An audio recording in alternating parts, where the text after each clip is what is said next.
جب بیت الخلاء میں جائیں تو جوتا یا چپل پہن کر داخل ہوں، ننگے پاؤں نہیں جائیں۔ کیوں؟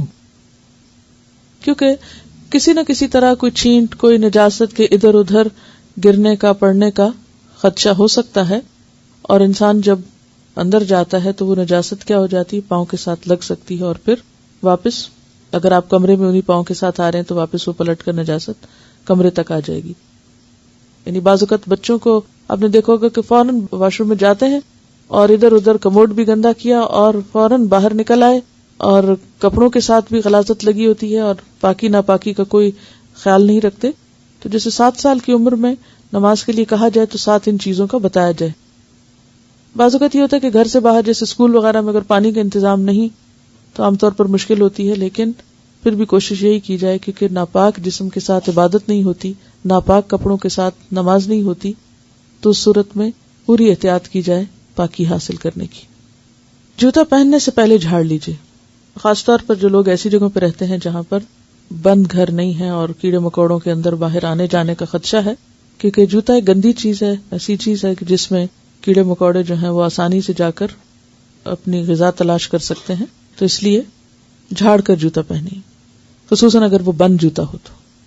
داخل ہونے سے پہلے یہ دعا پڑھی، اندر جا کر نہیں، داخل ہونے سے پہلے باہر ہی پڑھ لیں، جاتے جاتے رستے میں پڑھ لیں، یہ نہیں کہ وہاں آپ کھڑے ہو جائیں اور پھر پڑھ کے پھر اندر تشریف لے جائیں اور دوسرے لوگ انتظار کر رہے ہوں کہ کب یہ فارغ ہوتے ہیں تو ہم بھی استعمال کریں ٹوائلٹ۔ تو ایسی صورت میں دین کے عمل کو اس طریقے پر نہ کریں کہ دوسروں کے لیے نفرت کا ذریعہ بن جائے، کہ تمہاری تو دعائیں ختم نہیں ہوتی ہیں اور دوسروں کو تم نے پریشان کر رکھا ہے، تو یہ امپریشن نہ ملے گھر والوں کو۔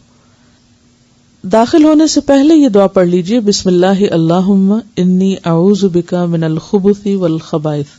شروع اللہ کے نام کے ساتھ، اے اللہ بے شک میں آپ کی پناہ چاہتا ہوں ناپاک جنوں اور ناپاک جننیوں سے، کیونکہ گندی جگہ یا نجاست کی جگہ ناپاک جنوں کی پسندیدہ جگہ ہوتی ہیں اور عام طور پر ان جگہوں پر وہ موجود ہو سکتے ہیں، اس لیے ان سے پناہ مانگتے ہوئے اندر جانا چاہیے۔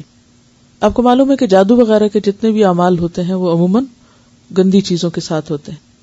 بیت الخلاء میں داخل ہوتے وقت پہلے بایاں پاؤں اندر رکھیے، یعنی لیفٹ پاؤں کو اندر لے جائیں گے اور نکلتے وقت پھر رائٹ باہر نکالیں گے۔